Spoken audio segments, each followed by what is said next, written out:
It is day 3 since the ceasefire took effect in Gaza. Israeli authorities say Romi Gonen, Doron, Steinbrecher and Emily Damari have been reunited with their families as part of the peace agreement. The accord, brokered by Qatar, Egypt and the USA, came into effect on Sunday.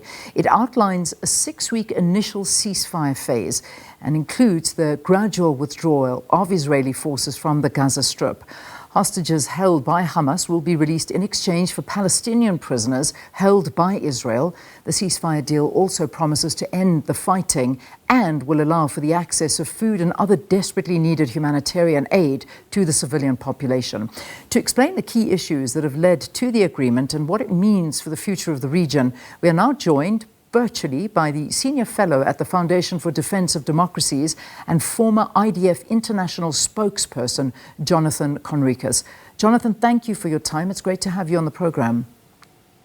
Thank you. Good morning. So we are now heading into day 3 of this ceasefire agreement. Talk to us about the feeling, because at one stage everybody describing it as very much so something that can break at any moment. What are your sentiments right now? How is it holding? Well, so far it is holding, and I'm very happy that 3 Israeli women have been released from Hamas captivity after 471 days. I just make one correction to what you said. This is not a peace deal. In as much as most people, I think sane people, perhaps on both sides, Israelis and Palestinians, would want peace. This, unfortunately, is not a peace deal. It's a ceasefire deal that is limited by 42 days. On the 16th day, hopefully there will be discussions for the continuation and expansion of the ceasefire and for more Israeli hostages to be returned. I'll remind viewers that we are talking about a total of 97 hostages that are remaining in captivity. And we need, of course, all of them back, and that this agreement only deals about 33. In terms of the mood, I'd say it's a bittersweet kind of situation. Sweet because 3 Israeli families got their loved ones home, innocent civilians that were abducted by Hamas on October the 7th.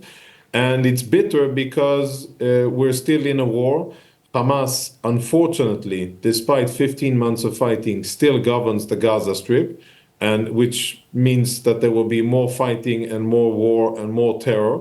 Hamas seniors have said so clearly after the ceasefire that their intention is to continue to fight against Israel and that they are going to defeat their words, the so-called occupation. Now, when they say occupation, Khalil al-Khaya, that senior Hamas official, he's not referring to Gaza. He's referring to Tel Aviv, Jerusalem, Haifa, Beersheba, Ashdod, and any other place in Israel.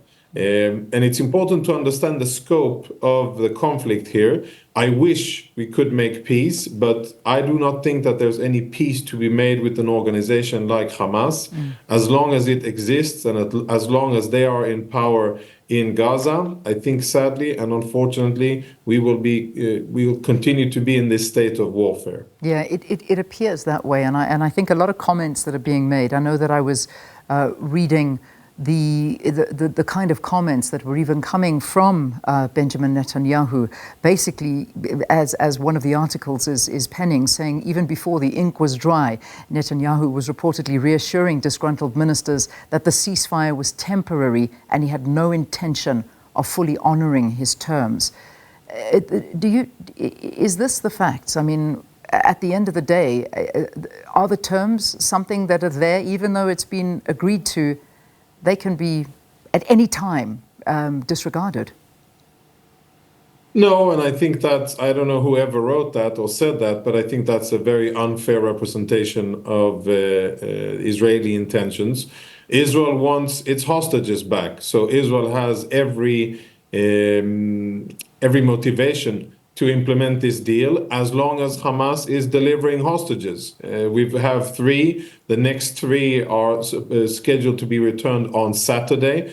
Hamas already indicated that actually we're going to postpone that to Sunday, to which Israel responded that, no, you're not. If you do, you will be violating the ceasefire with everything that comes with it. And then Hamas readjusted and said, we're actually going to do it on Saturday. Listen, we're dealing with a terrorist organization that has absolutely no honor, no morals, is beholden to nothing and no one. And we understand that their morals they are extremely low. So Israel is very vigilant here. And yes, there is a lot of pressure in Israeli society, not only in Israeli politics, and from other hostage families that are saying, well, this deal isn't good because the remaining hostages, this almost seals the fate. It could negatively seal the fate of the remaining 65 Israeli hostages, which is a horrible thing to think about. And in addition to that, it is not a good situation for Israel to be in that Hamas is still in power and that they will now be using the so-called humanitarian aid in order to strengthen their control of Gaza, and that they can claim that they are victorious. All of these things are not good, specifically because what they create is the continuation of instability and fighting and terror and misery. And frankly, and I know that many people in the audience probably watching us, they care a lot about the well-being of Palestinians, which I think is a human thing to do. As long as Hamas is in power, the fate of Palestinians in Gaza will be dire, because the priorities of Hamas is not to take care of the population. The priorities of Hamas are to use the population as a milking cow now to get humanitarian aid in, and then to deal with this humanitarian aid and sell it and distribute it to the people on conditions of supporting Hamas. And throughout all this war, this destruction and all of the suffering in Gaza is a result of Hamas's aggression against Israel and the fact that they've been using Palestinians as their human shield. So people who really care about Palestinians, they should be working together with Israel to get rid of Hamas, because Hamas is really what's endangering Palestinians and causing all of this suffering. Let's move to what happened in terms of this entire ceasefire, as we call it. We can't say peace because this is a ceasefire at the moment, as you have emphasized as well. I want to talk a little bit about US President-elect Donald Trump's role in all of this as well. Obviously, we heard his inauguration speech last night. That was one of the issues that he did say, speaking to just before the day before this was brought about. We saw 3 hostages released. However, moments after, while he was signing some of the documents into law, he was quoted as basically saying that he is not feeling confident about the ceasefire and that he does not think that this is going to last, that this is something that certainly is very fragile and could end very, very soon. What do you think about that? And also the fact that he has now lifted a pause on those 2,000-pound bomb supplies to Israel. Let's get your comments on Trump now. Yeah, I think President Trump has been very influential in getting this thing going. I do not think it would have happened without his personal involvement and his pressure applied on all the relevant parties. Yes, on the Israeli Prime Minister, on Qatar and on Egypt, and then indirectly on Hamas. And I think that the visit of Envoy Witkoff a week and 2 days ago was absolutely crucial to get this process across the finishing line.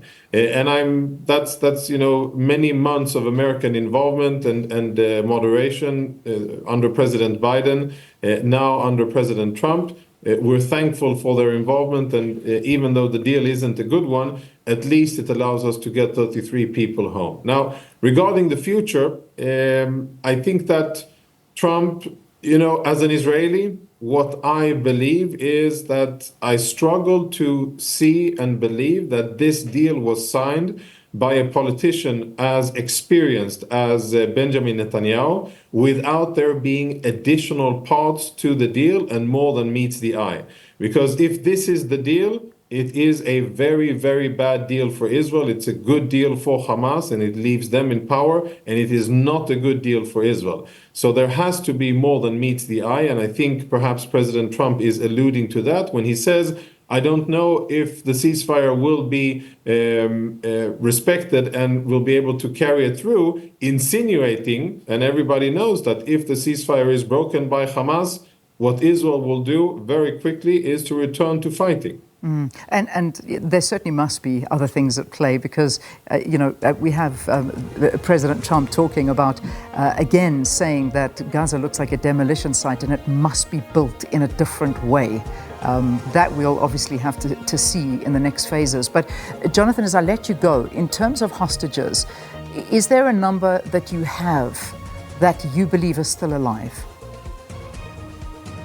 Yeah, I can tell you that what the Israeli establishment believes, whom they believe are dead, is at least 36. Those are confirmed. Out of the 96 that were in Gaza, 36 are confirmed dead. We know from various DNA and intelligence that they unfortunately were murdered by Hamas or died in Hamas captivity. And then regarding the rest, we simply don't know. Okay. We know that according to this ceasefire, they will be returning live ones first, and only when the live ones, All right, Jonathan, I've got to leave it there, but thank you for confirming that number for us. Thank you. Jonathan Conricus talking to us about the Israel-Hamas ceasefire.